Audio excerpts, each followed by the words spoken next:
Composition खाली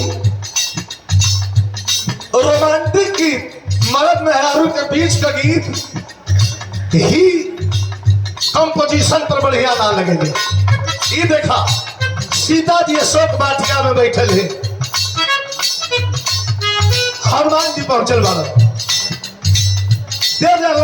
आप परिचय कि हम राम भक्त हनुमान, राम दूत हनुमान।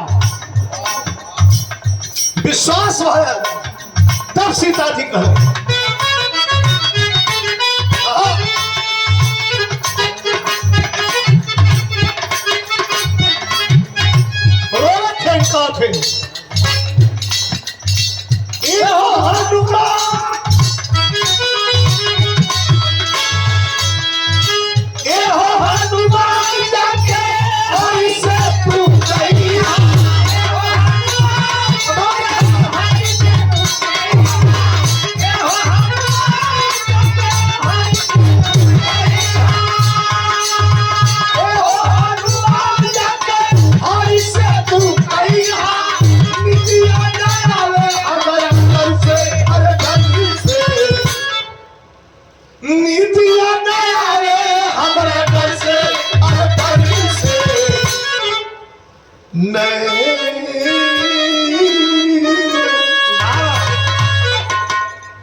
नहीं